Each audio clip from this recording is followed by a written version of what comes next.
নমস্কার বন্ধুরা, কেমন আছেন সবাই? বিথিকাস ডায়েরি আর একটি ব্লগে আপনাদের স্বাগত জানাই। আজ রবিবার, বেলা এখন 11টা বাজে। আজ শুভ জগন্নাথ দেবের রথযাত্রা উৎসব, তাই আজ চলে এসেছি মহিষাদলের রথ উৎসবে।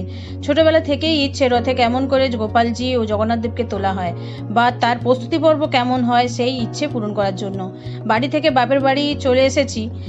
তবে ভীষণ ভিড় হয় বলে মেয়েকে আর নিয়ে আসিনি, মায়ের কাছে রেখে এসেছি। তাই একা একাই বেরিয়ে পড়েছি। এখন আমি রথের ঠিক পেছনের দিকটা রয়েছি। রথের চারিদিকে পুজো দেওয়ার জন্য নানা রকম মিষ্টি সাজিয়ে বসে গেছে। রথের দুদিকেই পুজো দেওয়ার জন্য বন্দোবস্ত করা হয়েছে, কারণ দূর দূরান্ত থেকে লোকজন আসেন পুজো দেওয়ার জন্য, তাই ভীষণ ভিড় হয়, তাই এই ব্যবস্থা করা হয়েছে। রথের হাইট এতটাও কম ছিল না। যাই হোক, রথের মিস্ত্রিরা অনেক যত্ন করে তিল তিল করে রথটাকে সাজিয়ে দিয়েছে।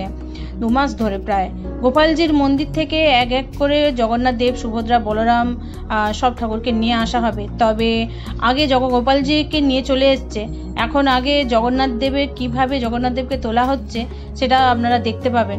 অসংখ্য মানুষের ভিড়, প্রায় 1-2 লাখের মতো মানুষজন হয়, তাই প্রচুর পুলিশ দিয়ে ঘিরে রাখে। আর এই সময়টাতে ভীষণ অঘটনও ঘটে, কারণ অনেককে শোনা গেছে যে বাচ্চা হারিয়ে গেছে বা কিছু। যাই হোক, এইসব তো চলছেই। আস্তে আস্তে জগন্নাথ দেবকে তোলা হলো। প্রায় এখন 12টা বাজে। বাড়ি থেকে মেয়ের প্রায় 2বার ফোন হয়ে গেছে, তাই আর এখানে বেশি সময় থাকবো না, আর রথ টানাটাও আর দেখবো না। তবে কালকে মাসি বাড়িতে যাব, ওখানে দেখে নেব। আগেও একটা ভিডিওতে আপনাদের দেখিয়েছি জগন্নাথ দেবের মাসি বাড়ি কোথায়। যাই হোক, প্রত্যেক বছর প্রায় এখানে বলেছি যে 2 লাখের মতো, 2 লাখেরও বেশি মানুষজন আসে এই রথযাত্রায়। তাই বাপের বাড়ির গ্রামেই একটি ছোট রথ হয়, সেটিও প্রায় 40 থেকে 50 বছরের রথ, পুরনো রথ। যারা এই রথে আসতে পারেন না এই ভিড়ের জন্য, তারা ওখানেই যায়, ওখানেও বেশ ভিড় হয়। তো আজ বিকেলে আপনাদের সেটা দেখাবো। যাই হোক, মেলায় আপনাদের অবশ্যই আমন্ত্রণ জানাচ্ছি, আপনারা আসুন। কত সুন্দর মেলা হচ্ছে। আর জগন্নাথ দেবের ওখানে প্রায় 7 দিন থাকবেন, ওখানে আপনারা দেখতে পাবেন, খুব ভালো লাগবে। আমি তো ভীষণ আনন্দ করছি, আপনারাও এলে খুবই ভালো লাগবে।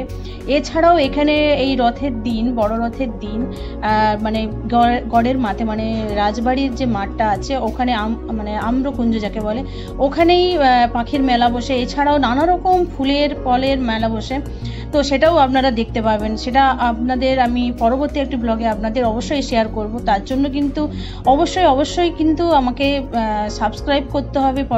যারা আমাকে সাবস্ক্রাইব করেননি এখনও, তারা পরবর্তী ভিডিওগুলো দেখার জন্য অবশ্যই সাবস্ক্রাইব করবেন। এছাড়াও আপনারা কিন্তু অবশ্যই লাইক করবেন, শেয়ার করবেন, অবশ্যই কিন্তু কমেন্ট করতে ভুলবেন না, কারণ আপনাদের কমেন্টে আমাদের একটি ভিডিও বানাতে উৎসাহ দেয়। যদি এই ভিডিওটা ভালো লাগে থাকে, অবশ্যই সাবস্ক্রাইব করবেন। ভালো থাকবেন, সুস্থ থাকবেন। Thank you. আর এই ভিডিওটা লাস্ট পর্যন্ত অবশ্যই দেখবেন, আর যারা দেখবেন তাদেরকে অবশ্যই ধন্যবাদ জানাই পুরো ভিডিওটা দেখার জন্য। ভালো থাকবেন, সুস্থ থাকবেন। Thank you.